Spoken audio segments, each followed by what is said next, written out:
Bueno, Yo Yo pude entré ver, recién. ¿vos pudiste, Ricardo? yo también.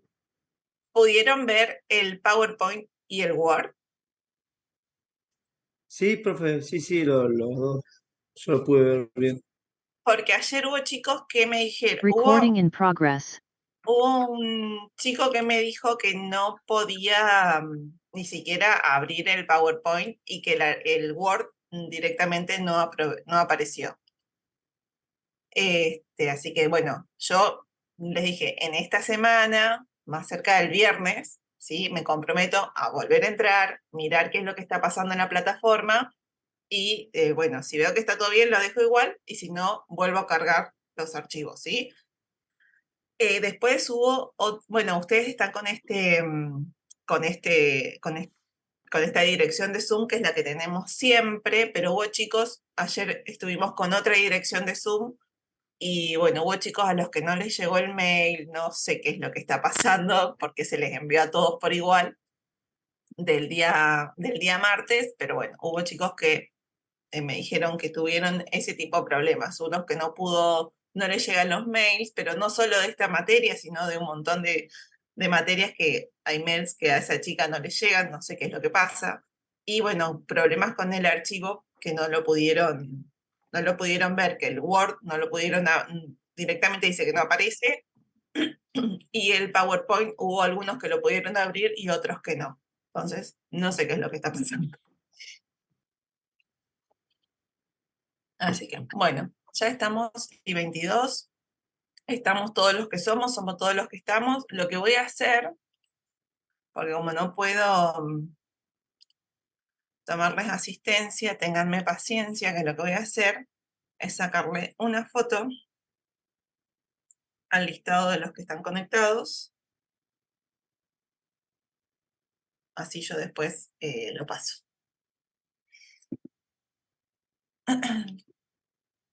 Bien, ahí estamos. Ahí estamos, creo que no hay nada, no tengo a nadie en lista de espera. No, bueno. Vamos a sacar esto de acá. Y vamos a empezar a hablar un poquito de lo que es la fisiología respiratoria. Ayer, hablando con sus compañeros, me dijeron que justo están viendo lo que es fisiología ahora, de la parte respiratoria, que están, no sé si faltaban ver unas clases o justo están terminando, no sé, estaban ahí.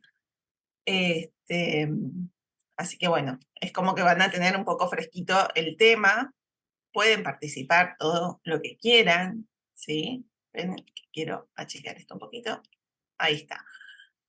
Bueno, vamos a hablar lo que es de la fisiología respiratoria. No voy a entrar tanto en lo que es la fisiología, pero bueno, vamos a hacer una pasada por arriba para poder llegar a lo que nosotros más nos interesa, que es hablar sobre puntos de igual presión y hablar sobre los volúmenes y capacidades pulmonares. ¿Sí? Bueno, nosotros sabemos que la respiración es algo que es inherente a la vida, que nos permite, por un lado, la captación del oxígeno y por otro lado, nos permite eliminar el dióxido de carbono, que sabemos que son sustancias, que es una sustancia de desecho del organismo y a su vez es tóxico para el cuerpo, ¿sí? Entonces, tiene esas dos funciones, la de captar y la de eliminar el dióxido de carbono. Nos vamos a encontrar con dos tipos de respiraciones. Una respiración que es externa o la respiración propiamente dicha, ¿sí? Que es la que se encarga de la entrada del oxígeno, la entrada del aire y el intercambio de este con los tejidos. Y la respiración interna o la respiración pulmonar, que es la utilización de este gas, de este oxígeno que nosotros inspiramos en los tejidos, ¿sí? Que vendría a ser el metabolismo celular, propiamente dicho, ¿sí? En la respiración externa se inicia el proceso de ventilación pulmonar, ¿sí? Que continúa, que después vamos a hablar un poquito más en profundidad. Se inicia la ventilación pulmonar, se continúa con un proceso de difusión y un proceso de perfusión, ¿sí? Que después lo vamos a ahondar un poquito más. Esto ¿sí? Esta ventilación está garantizada por estos dos mecanismos de difusión y de perfusión, ¿sí? Que es la llegada de la sangre a los tejidos y viceversa, ¿sí? Después tenemos la ventilación pulmonar, o vendría a ser la respiración interna, como dividimos al comienzo, ¿sí? Que esto es el proceso de intercambio de gases entre el aire atmosférico y el interior de los alvéolos, ¿sí? Nosotros vamos a tener que la respiración se va a iniciar tomando el aire, ¿sí? Por nariz o por boca, después va a ser transportado por la laringe, la faringe, la laringe, la tráquea, ¿sí? El árbol bronquial, hasta llegar al alveolo. En este camino, este aire va a ir siendo calentado, humidificado, filtrado, purificado, ¿sí? Todo esto va a ser garantizado por las células ciliadas que tenemos a lo largo, perdón que sigue entrando gente, ahí está, ¿sí? Todo esto va a ser garantizado por las células ciliadas que están a lo largo de todo el tracto respiratorio, ¿sí? Este mecanismo de entrada y salida de aire va a depender de dos factores. Uno, que es un mecanismo de gradiente de presiones, ¿sí? Ustedes saben que el gas va a fluir de un lado, de una zona de mayor presión a otra de menor presión. Ahí está. Perdón que sigue entrando gente y por ahí me voy. Se me va el ojo para el cuadrito de admitir. ¿Sí? Va a fluir de una zona de mayor presión a otra de menor presión, ¿sí? Si no existiera este gradiente de presiones, ¿sí? No se produciría la salida del aire, ¿sí? Y otra cosa de las que tenemos que tener en cuenta es la resistencia de las vías aéreas.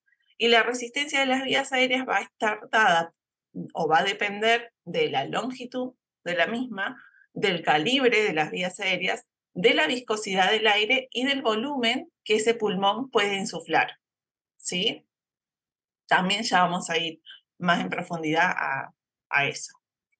Después tenemos lo que es el ciclo respiratorio.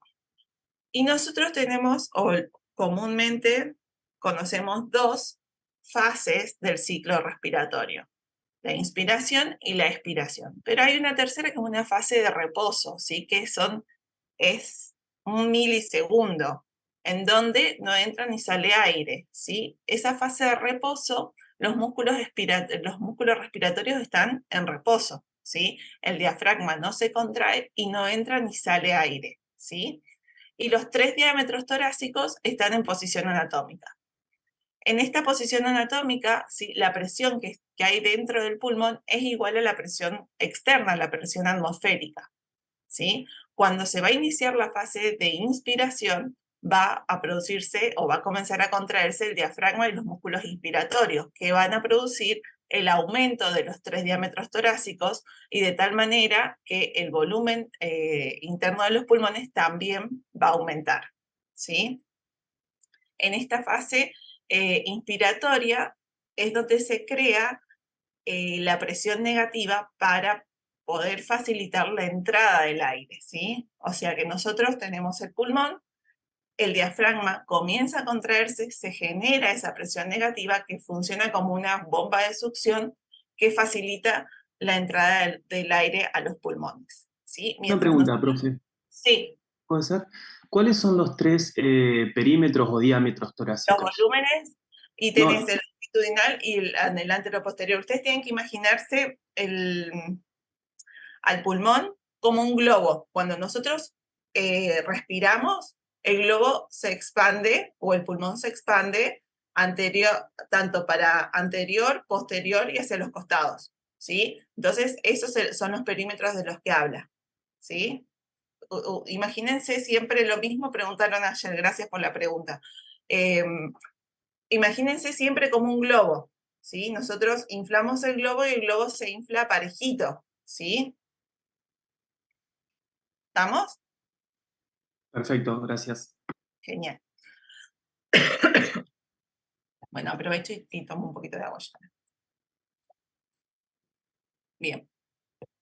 Entonces estamos que en la inspiración está la contracción del diafragma que provoca esta presión negativa, o genera, mejor dicho, esta presión negativa que va a facilitar la entrada del aire.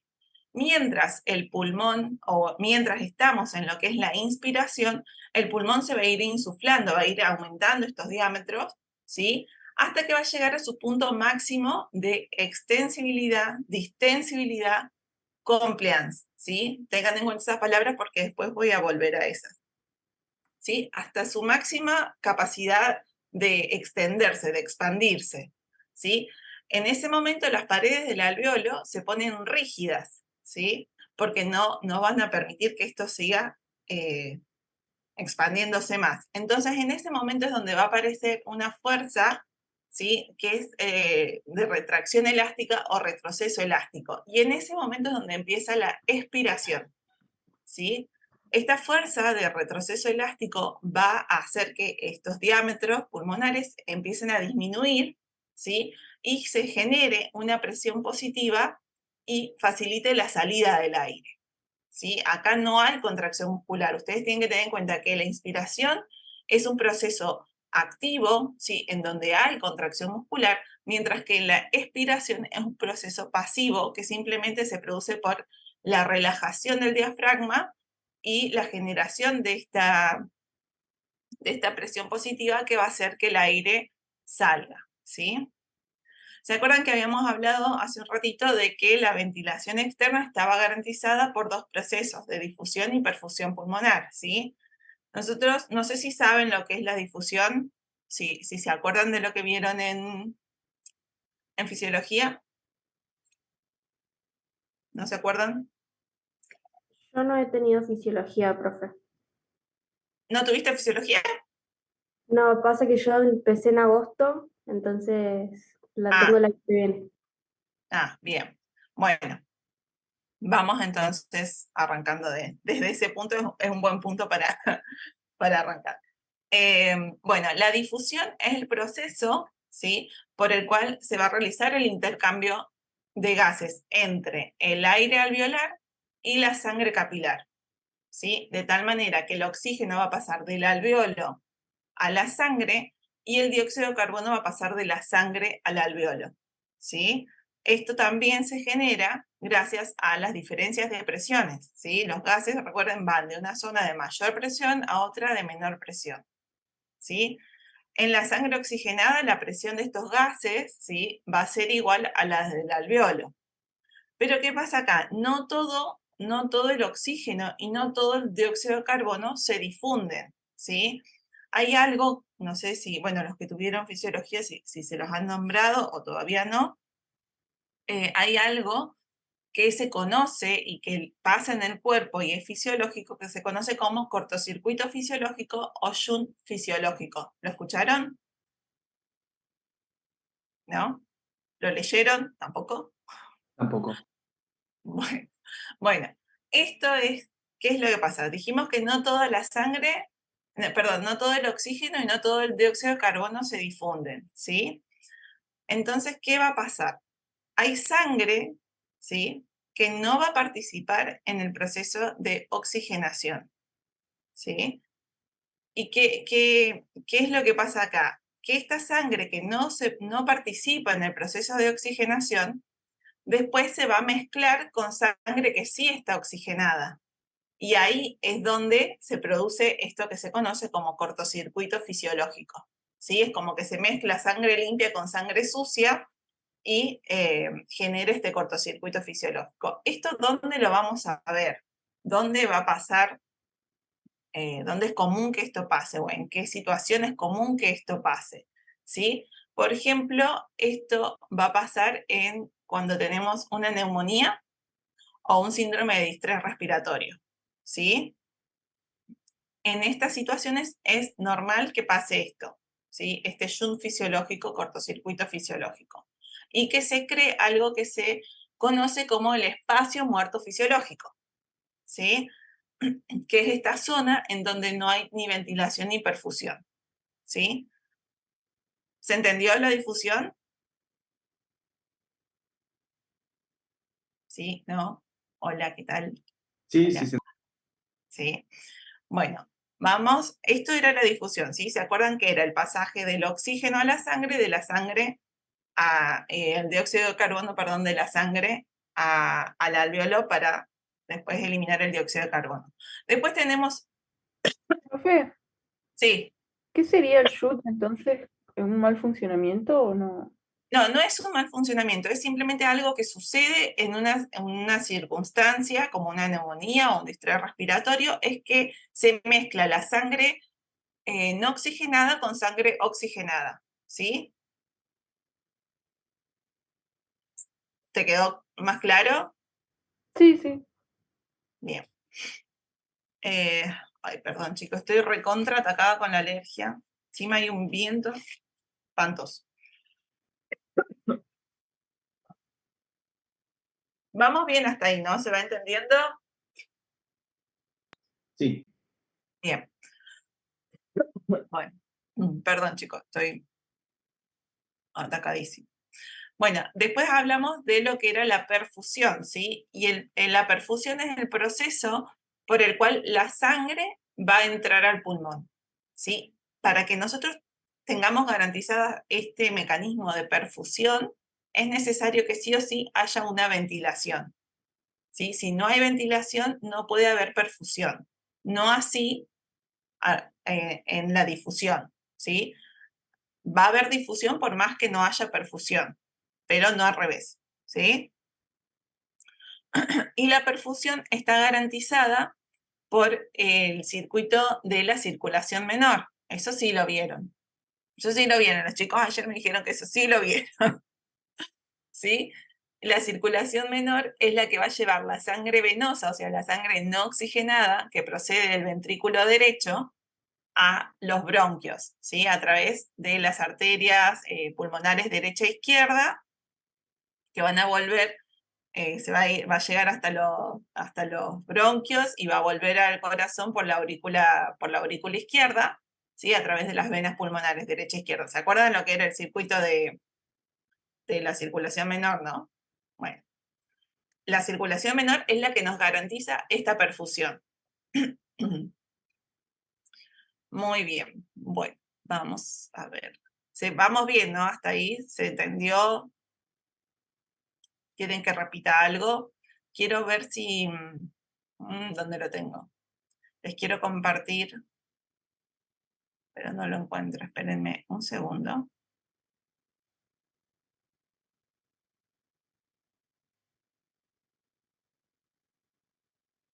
¿Dónde tengo el archivo?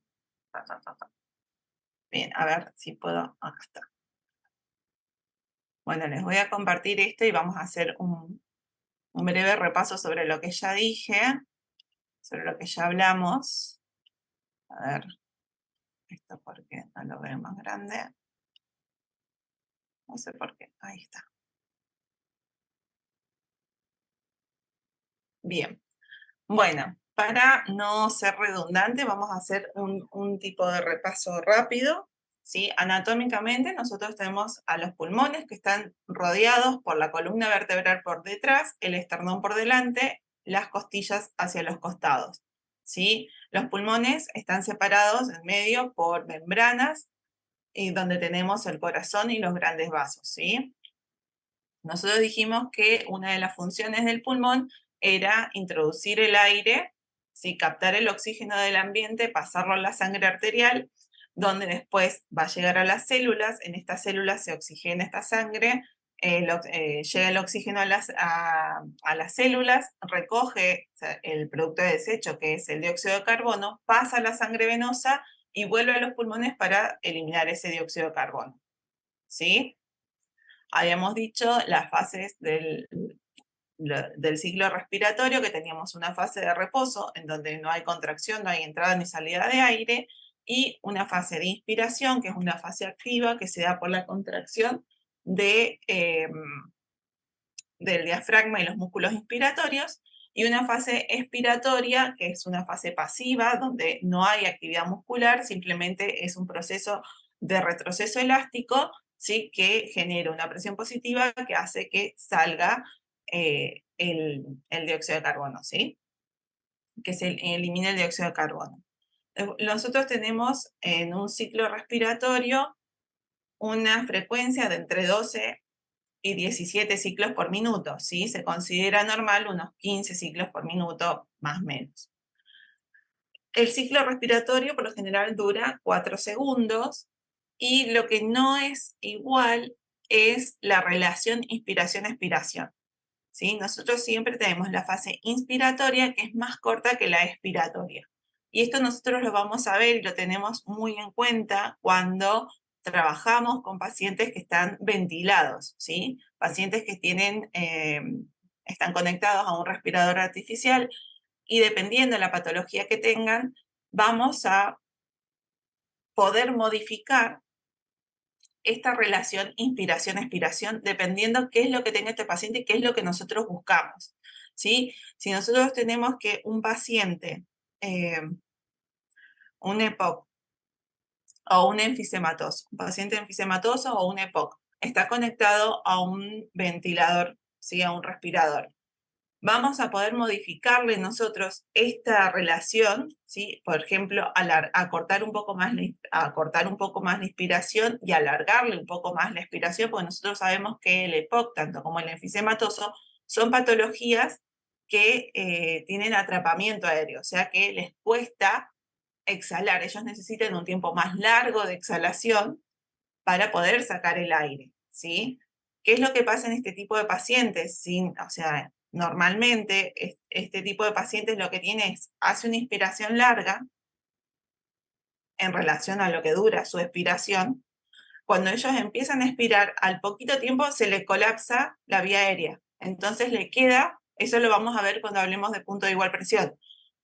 Es como que se les cierra la vía aérea y se les dificulta sacar el aire, ¿sí? Entonces, en estos casos, ya sea en pacientes con ventilación invasiva o en pacientes con ventilación no invasiva, podemos jugar con esto, ¿sí? Con la duración de la inspiración-expiración.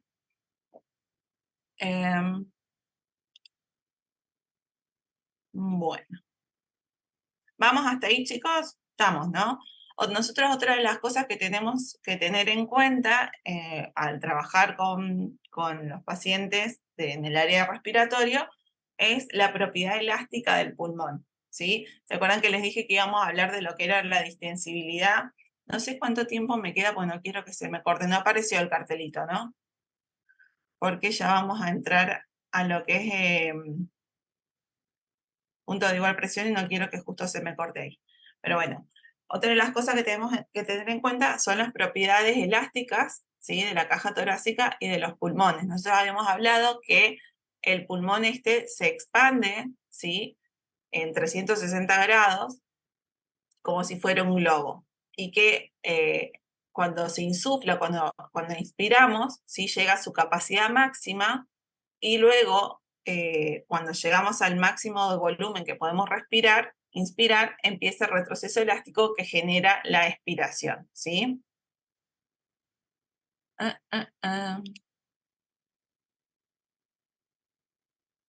Bueno, esto ya es lo que les había dicho, cómo se genera esta presión negativa y qué es lo que pasa. Los músculos respiratorios se van a contraer, la capacidad torácica se va a expandir, va a disminuir la presión pleural, aumentando la presión transpulmonar. Esta diferencia de estas dos presiones van a hacer que el pulmón se expanda y que se genere la presión negativa para que pueda entrar. Y otra presión que se va a alterar es la presión alveolar en relación a la presión atmosférica, ¿sí? Todo eso en conjunto es lo que pasa en el pulmón para que se genere esa presión negativa y pueda entrar el aire, ¿sí? No me quiero detener tanto en estas porque ya es lo que les hablé. Vamos a tener en cuenta, acá, esto es súper importante también, ya me había olvidado. Vamos a tener en cuenta las presiones en el aparato respiratorio junto con su estructura. Hay 4 presiones que vamos a tener en cuenta, que es la presión bucal o la presión atmosférica, que la otra vez estuvieron hablando con Pablo. Dijimos que la presión atmosférica es de 760 milímetros de mercurio o presión cero, que es la que tenemos a nivel del mar. Después tenemos una presión alveolar o intrapulmonar, que es el aire que está contenido dentro de los alveolos, ¿sí? Después tenemos la presión pleural, ¿viste? Ahí justo me aparece el cartelito. Chicos, a las 10:05 nos vamos a volver a conectar. Yo les aviso esto. Voy a seguir hablando, pero si se corta, 10:05 nos volvemos a conectar, ¿sí? Después vamos a tener lo que es la presión pleural o intrapleural. Nosotros sabemos que tenemos una pleura interna y una pleura externa, ¿sí? Y en medio de estas dos hojas pleurales tenemos también una presión que es de menos 5 centímetros de agua, que esta presión va a evitar que esas hojas de las pleuras se peguen entre sí, ¿sí? Y la presión transpulmonar, que es la diferencia de presiones que hay entre la presión alveolar y la presión pleural, ¿sí? ¿Se entiende? También recuerden que, como se los dije hace un rato, estas presiones se van a modificar también de acuerdo teniendo en cuenta la longitud de la vía aérea, el calibre de la vía, del segmento aéreo que estemos hablando, ¿sí? Quiero estornudar. Perdón, chicos, no puedo más con la alergia. Bueno, habíamos dicho que íbamos a tener en cuenta dos cosas. Una era las diferentes presiones que hablamos recién, y otras son algo que se conoce, que les dije, distensibilidad pulmonar, elasticidad pulmonar, compliance pulmonar. En esta situación, en esta elasticidad pulmonar, compliance o elasticidad, vamos a tener en cuenta algo que es súper importante, que es lo que hace a esta capacidad del pulmón de poder expandirse y retroceder, que se llama o se conoce como interfase aire-agua, ¿sí? La distensibilidad del pulmón o la compliance pulmonar, lo pueden encontrar así también, es la facilidad con la que el pulmón puede formarse, ¿sí? Y también lo van a ver definido por el cambio de volumen con respecto a la presión. Dentro del pulmón, nosotros, o dentro del alveolo, yo se los voy a explicar con un dibujito que lo van a poder entender más fácil, tenemos una tensión superficial, ¿sí? ¿Escucharon hablar de esto de la tensión superficial?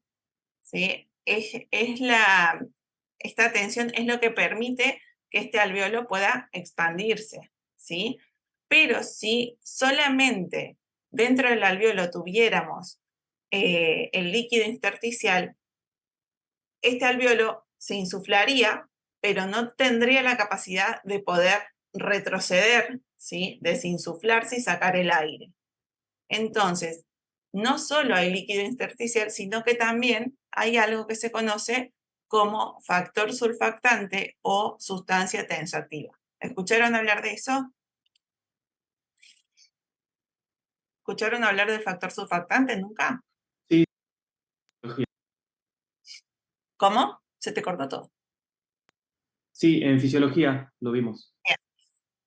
Recordarán, no sé si lo tienen fresquito o no, pero bueno, este factor surfactante lo que va a hacer es mezclarse con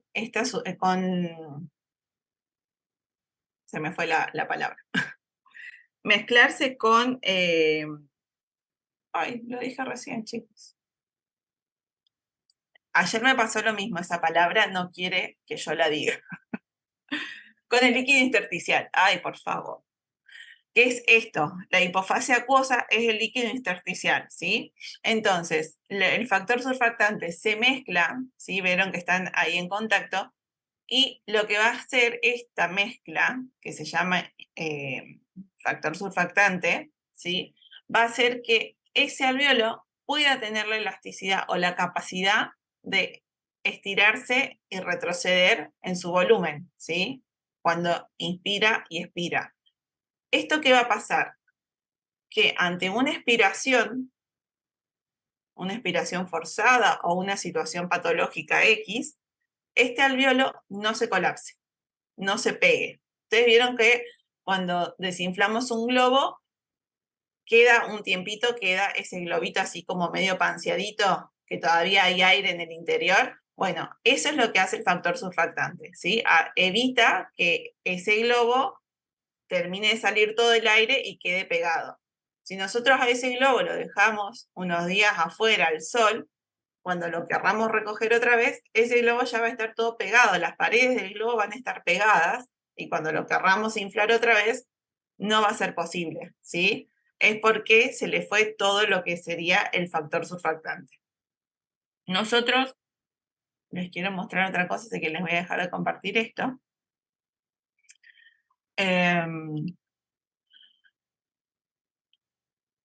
Esto lo deben haber escuchado al término factor surfactante, sobre todo en los neonatos, ¿no? ¿Están viendo el Word, no? Sí. El factor surfactante es algo vital para los neonatos. ¿Qué pasa? Cuando hay un bebé que va a nacer entre el sexto y el séptimo mes del embarazo, se le inyecta factor surfactante a la madre para acelerar y ayudar a la maduración de ese pulmón. Entre el sexto y el séptimo mes se está empezando a producir la maduración del pulmón, pero no hay la suficiente cantidad de surfactante en el pulmón. Entonces, si nace esa criatura, cuando esté haciéndose cargo de su propia respiración, ¿qué es lo más probable que pase? Que ese pulmón se colapse, que ese alveolo se colapse, porque al no tener la suficiente cantidad de surfactante, no va a poder vencer las presiones y se va a colapsar, ¿sí? Entonces, por eso es importante que si sabemos que va a haber una situación de un nacimiento prematuro, poder ayudar inyectando el surfactante a la madre para ayudar a la maduración de ese pulmón, ¿sí? Estoy con 3 minutos, bien. Bueno, eso es lo que hace en sí el factor surfactante, más allá de que tiene otra función que es de la defensa, ¿sí? Del organismo. Actúa como suplementando o complementando el sistema inmunológico, ¿sí? Porque lo que va a hacer el factor surfactante también es que cuando nosotros respiramos y nos enfermamos, bacteria, virus, lo que sea que entre, este factor surfactante es lo que va a ayudar a encapsular ese virus o esa bacteria y ayudar a eliminarlo más fácilmente, ¿sí? Es otra de las funciones que tiene el surfactante, ¿sí? Estamos hasta ahí, chicos. Ya me quedan 2 minutos, así que no voy a seguir porque ya sí después viene punto de igual presión y no quiero que se me corte. ¿Cómo estamos con las explicaciones? ¿Se entendió? ¿Van entendiendo? ¿Fui muy rápido? ¿Quieren que repita algo? Aprovechemos estos 2 minutitos que quedan como para salvar algunas dudas, así ya después arranco con lo que sigue punto de igual presión y volúmenes y capacidades.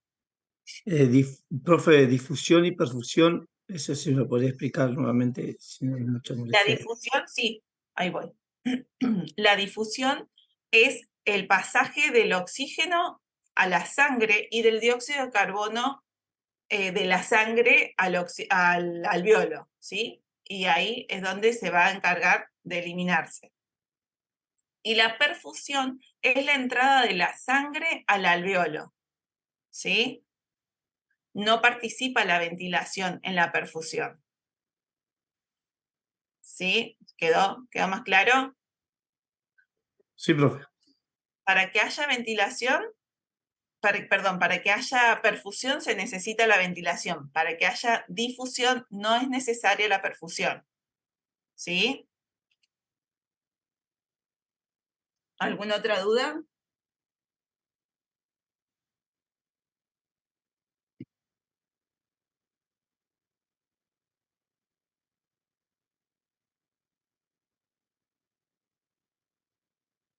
La distensibilidad pulmonar es la capacidad que tiene el pulmón de expandirse y de retroceder, ¿sí? Eso es. Para que esto esté garantizado, necesitamos, más allá de esa elasticidad, del factor surfactante, ¿sí? Que es lo que nos va a permitir que ese pulmón no se colapse, ¿sí? Va a permitir que se insufle, ¿sí? Y a su vez, este factor surfactante va a llegar a su máximo llenado. Cuando el alveolo llega a su máximo llenado, esto va a facilitar ese retroceso elástico que hablamos al comienzo, ¿sí? Si nosotros no tuviéramos factor surfactante, ese alveolo se va a extender, se va a expandir, pero no va a tener la capacidad de volver a su forma original, ¿sí? y ve que a su vez, cuando vuelve a su forma original, no se pegó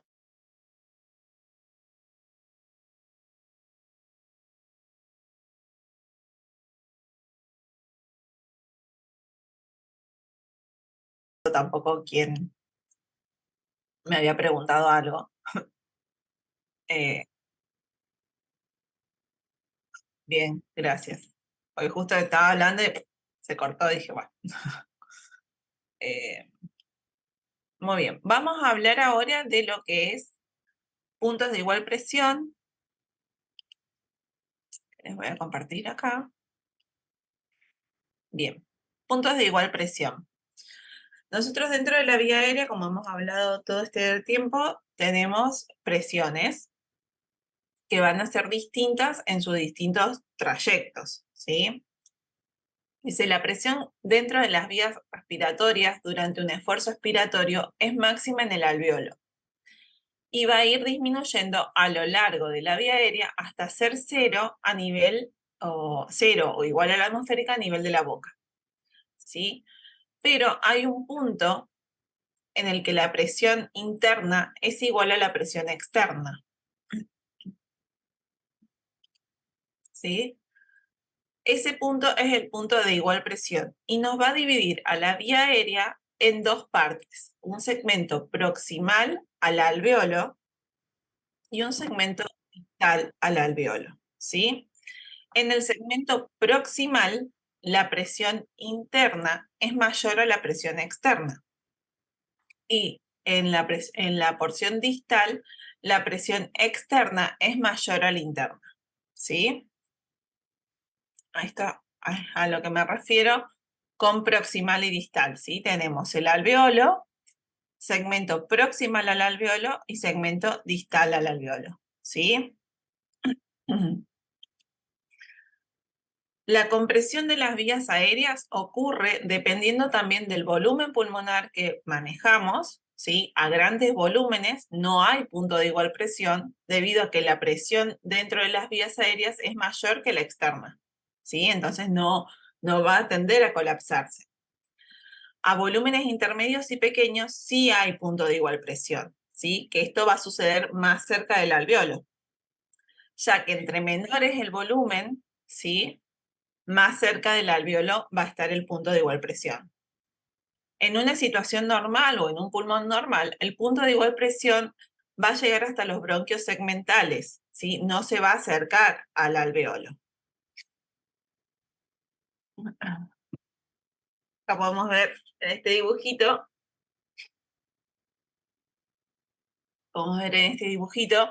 cómo se va modificando las presiones en el alveolo es máxima y cómo cada vez que se va acercando más a la vía aérea grande, la presión va disminuyendo.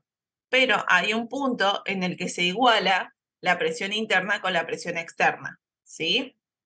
Ese es el punto de igual presión en un pulmón normal, en los bronquios segmentales, ¿sí?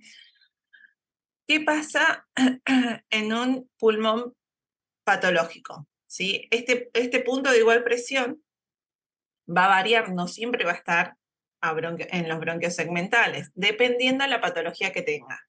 Si tenemos una patología obstructiva, el punto de igual presión va a estar más cerca del alveolo. Distinto que si tenemos una patología restrictiva, ese punto de igual presión va a estar más cerca del bronquio fuente, ¿sí? Y acá lo podemos ver. Esto es un pulmón normal, punto de igual presión a nivel de bronquios segmentales. En patologías obstructivas, este punto de igual presión está más cerca del alveolo. Y esto es lo que les decía yo hace un rato, cuando hablábamos del factor surfactante y de las patologías de los enfisematosos y de los EPOC, ¿sí? Que en esta situación, el punto de igual presión lo que va a dificultar es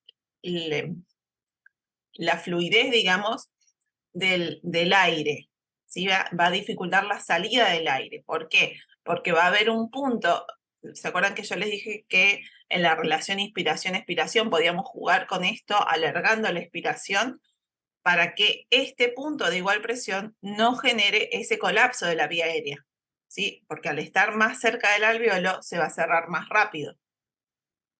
Por eso es que podemos jugar con esta inspiración, el tiempo inspiratorio-expiratorio. En las patologías obstructivas, el punto de igual presión está más cerca del alvéolo. Patologías obstructivas, estamos hablando de EPOC, de enfisema, ¿sí? De patologías que son propias del pulmón, ¿sí? Patologías pulmonares propias. Cuando hablamos de patologías restrictivas, dijimos que este punto de igual presión va a estar más cerca de las vías aéreas grandes, ¿sí? Lo que puede afectar a esto, ¿sí? ¿Qué patologías pueden afectar a esto? Son patologías que son como extrínsecas al pulmón, ¿sí? No son patologías propias del pulmón. Hay un caso que puede ser una fibrosis pulmonar, que en la fibrosis pulmonar estuvo, ¿sí? La patología y dejó una cicatriz en el pulmón, ¿sí? Esa cicatriz que queda en el pulmón es la que va a restringir la capacidad de expansión de ese pulmón, ¿sí? Porque en las patologías restrictivas es eso lo que pasa. Se ve limitada la excursión pulmonar, ¿sí? La expansión pulmonar. Entonces, si hay una cicatriz, esa expansión se va a ver limitada. Otro caso que puede pasar es en pacientes obesos, ¿sí? La cantidad de grasa de panículo adiposo que rodea a la caja torácica va a comprimir el pulmón, va a comprimir la caja torácica y va a dificultar también su expansión. Otra patología que puede ser restrictiva, una escoliosis severa. Una escoliosis con mucha deformidad va a alterar también la capacidad de expandirse de ese pulmón. Como así también patologías neurológicas, ¿sí? Como ser ahora se me fue el nombre, pero un ELA, todas patologías que si bien afectan a grandes músculos y terminan después afectando la capacidad respiratoria, ¿sí? ¿Estamos hasta ahí? ¿Se entendió el punto de igual presión y cómo puede variar? ¿Sí? ¿Y por qué varía? ¿En qué casos varía? Sí, profe. ¿Sí? Otra de las cosas que tenemos que tener en cuenta,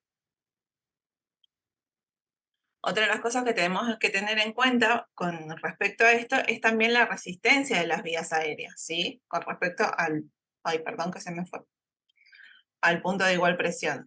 Algo que va a modificar también esto es la resistencia de la vía aérea.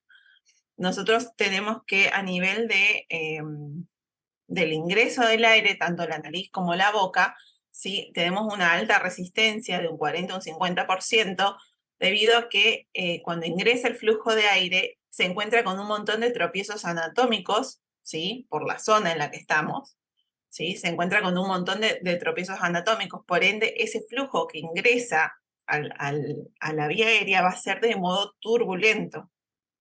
A medida que se va achicando, digamos, el calibre de la vía aérea, este flujo va a ser más de transición hasta llegar al alvéolo, que va a ser más laminar. ¿Sí?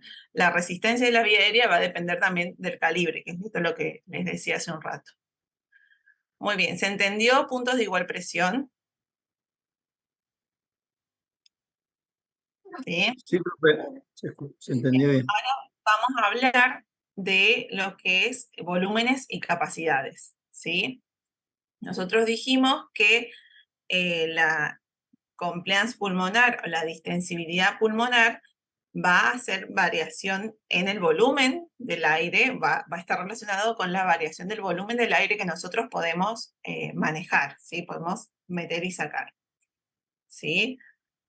Entonces, nosotros tenemos volúmenes y capacidades en el pulmón. El volumen es la cantidad de aire que nosotros manejamos, ¿sí? Y se mide en mililitros. Vamos a tener 4 tipos de volúmenes. El volumen tidal o volumen corriente, ¿sí? Que es la cantidad de aire que nosotros en un estado de reposo, digamos, sin esfuerzo, es la cantidad de aire que nosotros metemos y sacamos, ¿sí? Que es de 500 mililitros. Después tenemos el volumen de reserva inspiratorio, que es el volumen máximo de aire que puedo meter de manera forzada después de una inspiración normal, y es de 3000 mililitros. Después tenemos el volumen de reserva expiratorio, que es el volumen máximo de aire que puedo expirar forzadamente después de una expiración normal, y es de 1000 mililitros. Y por último tengo el volumen residual, que es el volumen de aire que siempre, siempre, siempre queda en el pulmón. Ese volumen de aire no lo podemos mover, ¿sí? ¿Puede verse afectado por una situación o una patología? Sí, se puede ver aumentado, puede verse disminuido, pero siempre, siempre va a estar dentro del pulmón. Ese volumen de aire, que es de 1200 mililitros, no se mueve, ¿sí? Eso en cuanto a volumen. Dijimos 4 volúmenes: tidal, reserva expiratorio y residual, ¿sí? Y después tenemos lo que es las capacidades pulmonares. Las capacidades pulmonares es la suma de 2 o más volúmenes, ¿sí? También se va a medir en mililitros. Y tenemos 4 capacidades: la capacidad de reserva inspiratoria, la capacidad de reserva expiratoria o capacidad residual funcional, que lo pueden encontrar así también, capacidad vital y capacidad pulmonar total, ¿sí? La capacidad de reserva inspiratoria es la cantidad máxima de aire que podemos meter en el pulmón, ¿sí? Y es la sumatoria del volumen de reserva inspiratorio más el volumen tidal o volumen corriente. Habíamos dicho que el volumen de reserva inspiratorio era de 3000 y el volumen tidal de 500. Entonces la capacidad máxima de aire que podemos meter en el pulmón es de 3500 mililitros, ¿sí? Después tenemos la capacidad de reserva expiratoria o capacidad residual funcional, lo pueden encontrar así también, y es la sumatoria del volumen de reserva expiratorio más el volumen residual. Y habíamos dicho que el volumen de reserva expiratorio era de 1000 y el volumen residual de 1200. Entonces, la capacidad de reserva expiratoria o capacidad residual funcional es de 2200. Después tenemos la capacidad vital, y la capacidad vital es la máxima inspiración y la máxima expiración. Entonces, ¿qué se toma acá? Se toman los 3 volúmenes que se pueden mover, ¿sí? Volumen de reserva inspiratorio, volumen de reserva expiratorio y el volumen tidal, ¿sí? Que va a dar 4500 mililitros, ¿sí? La capacidad vital es la suma de los volúmenes que nosotros podemos mover, ¿sí? Y por último, la capacidad residual funcional, la capacidad pulmonar total, ¿sí?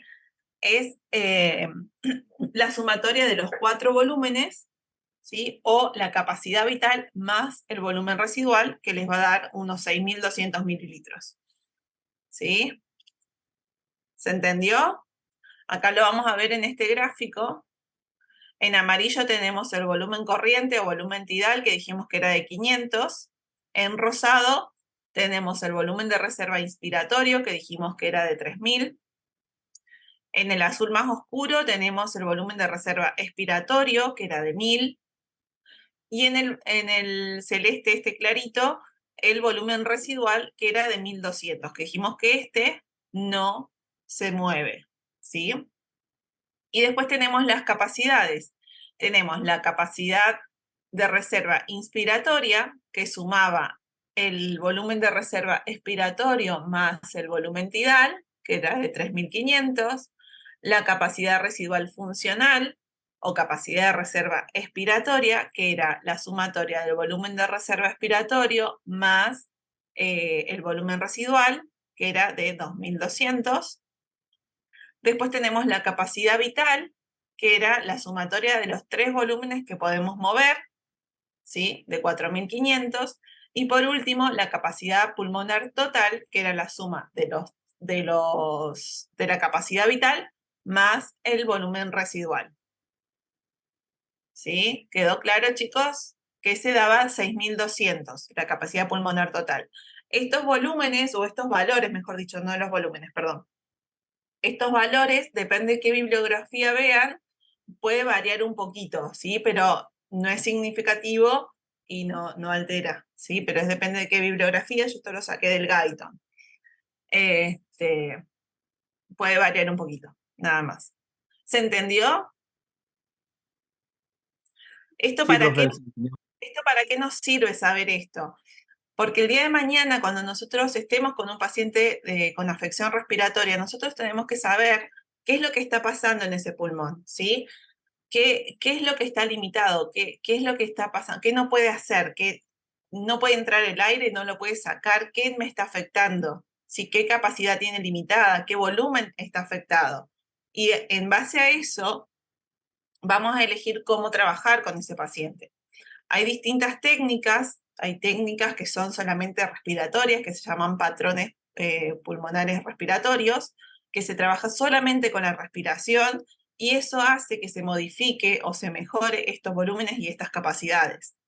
También hay otras formas de trabajar, ya sea manualmente, ¿sí? Que nosotros podemos trabajar con técnicas de vibración.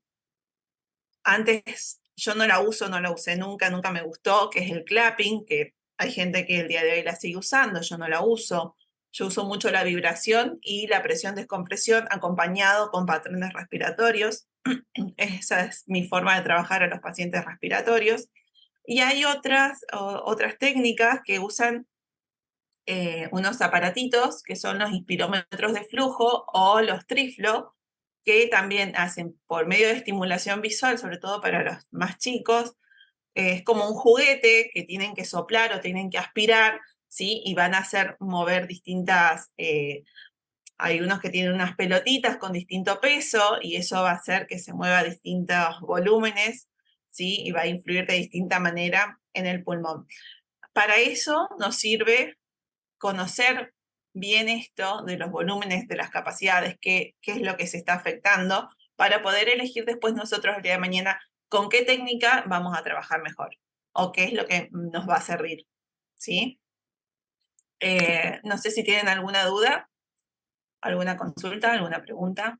Hay algo que se llama, hablando de las técnicas, de presión-descompresión, que esto estaría bueno por ahí, hubiera estado bueno hacerlo presencial para que lo puedan vivenciar ustedes y lo puedan sentir, que lo que hace es, que nosotros hablamos que en las neumonías o en las atelectasias hay zonas que no están ni ventiladas ni perfundidas, ¿sí? ¿Se acuerdan cuando hablamos de difusión y perfusión? Hay zonas que no están ni ventiladas ni perfundidas. Entonces, esta maniobra de presión-descompresión nos va a ayudar a poder reexpandir ese pulmón, ¿sí? Y lo que se hace es, sabiendo qué zona del pulmón es la que no está ventilada, vamos a imaginar que es el vértice pulmonar, nosotros vamos a colocar nuestras manos, una por delante y la otra por detrás, ¿sí? No sé, imagínense que este es el vértice del pulmón y yo tengo una mano por delante y la otra por detrás. Entonces, le voy a pedir al paciente que respire, que haga su respiración normal y habitual, que inhale, que exhale, que inhale, que exhale. Cuando va exhalando, yo voy con mis manos comprimiendo ese pulmón, ese vértice pulmonar, ¿sí? Lo voy ayudando a sacar el aire. Va a volver a inspirar y no lo voy a dejar del todo que entre el aire y voy a seguir comprimiendo cuando exhala. Y cuando vuelve a inspirar otra vez, en mitad de la expiración, yo lo que voy a hacer es descomprimir de golpe ese pulmón. Entonces, ¿qué va a pasar ahí? Va a ir el aire que está él inspirando, va a ir directamente a esa zona a expandir ese pulmón. ¿Sí? Eso se llama ventilación dirigida también. ¿Sí? Esa es una de las maneras, me encanta. Yo trabajé muchos años en terapia intensiva y la verdad que me encantaba cuando tenía algún paciente que había que ayudarlo a expandir, porque es increíble el cambio. O sea, vos estás con el estetoscopio todo el tiempo escuchando a ver si entra o no entra, y cuando empezás a sentir que empieza a ventilar esa parte del pulmón, te sentís, no sé, Dios, más o menos. Pero nada, a mí me encanta la parte respiratoria, para mí es apasionante, porque hay un montón de cosas que se pueden hacer y bueno, esto mismo de trabajar con el respirador, que podés modificar un montón de parámetros y funciones desde el respirador y para mejorarle la capacidad respiratoria del paciente. Cuando lo vas a destetar al paciente también es re lindo trabajo. No sé, a mí me encanta. Ahora hace mucho, extraño la terapia, hace mucho que no trabajo en terapia, eran más de 5 años por ahí que no estoy en terapia, pero estuve como 10 años en terapia. Así que no sé, espero haberles dejado un poquito en claro esto de cómo trabajar, de un poquito de la fisiología. Bueno, ustedes ya lo vieron más en profundidad. La idea de esto no era hacer una clase de fisiología, sino más bien poder ir un poco más al juego de las presiones y por qué nos importa tanto y por qué nos importa tanto el tema de los volúmenes y las capacidades, ¿sí? Que ayer me preguntaban qué es lo que se puede llegar a preguntar en el examen de esto, ¿sí? Ay, chicos, miro para allá porque tengo a mi nena sola abajo y no sé qué puede estar haciendo. Bueno, ay, me fui, perdón. ¿Qué es lo que se puede llegar a preguntar en el examen de esto? Bueno, yo ayer les decía, no sé, podemos llegar a preguntar qué es una capacidad o cómo se forma la capacidad vital o en qué situación el punto de igual presión está más cerca del alveolo o está más lejos del alveolo, ¿sí? Esto que hablamos, patologías obstructivas, patologías restrictivas, ¿sí? Cosas así. No, en cuanto a la ventilación y la perfusión, a grandes rasgos, ¿qué es? ¿Sí? Eso es lo que podemos llegar a hacer más hincapié en el examen.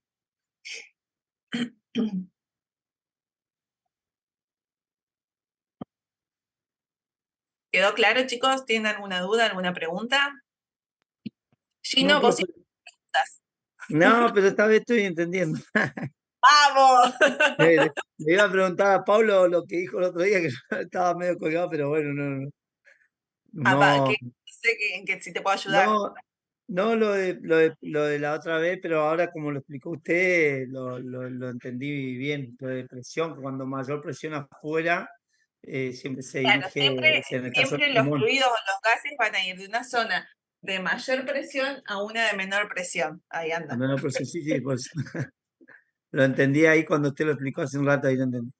Sí, igualmente Pablo habló el otro día de la ley de los gases, ¿sí? Boy Mariot, Claro, Gay-Lussac. esas sí, porque esas están en el Power que subieron, esas están explicadas, pero yo justo esa parte, la última que quise meterme para preguntarle y no No se escuchaba, pero puede. no podía hablar. Claro. Bien. Chicos, con respecto a esto de los archivos estos, ya les dije, no, calculo que el viernes voy a tener más tiempo para sentarme y mirar qué es lo que está pasando. En teoría tendría que estar esto y un archivo de Word subido en el campus. Ayer los chicos me dijeron que solo vieron el PowerPoint y el Word no, así que no sé qué pasó. Otra de las chicas no vio nada, no le llega nada, no sé qué es lo que le pasa, pobre chica. Vamos a ver, yo me comprometo que si no es el viernes, en el fin de semana, entro a chequear bien que esté todo y si no cualquier cosa, la semana que viene me avisan para que hable directamente con Marcelo y vea si él puede solucionarlo. Yo creo Porque, que deben tener problemas en sus plataformas ellos, porque yo todo me deja abrir normal, todo bárbaro. El otro día, pues yo tenía un problema de internet y bueno, no me podía conectar, pero después la plataforma anda bárbaro. sí, igual no sé bien qué es lo que está pasando, porque se acuerdan el día del examen, me dijeron que tenían que tomarles asistencia con la aplicación de ellos, y nada de la asistencia que marqué, que guardé, en teoría no se guardó nada porque había un problema y no sé qué pasó. Así que capaz que esto también es, no lo sé. Así que bueno, yo me comprometo para el viernes o más tardar el fin de semana, estoy revisando esto, si no está el archivo lo vuelvo a subir y bueno, tendrán 500 archivos de mecánica ventilatoria, no sé qué va a pasar, pero bueno, ¿sí? Chicos, si no hay más dudas ni preguntas, nos vemos la semana que viene, ¿sí? Nos vemos, chicos, que tengan buen Bueno, fin de... profe, buen fin de... Adiós. Gracias, profe. Buen fin de. Bien. Chao, chao.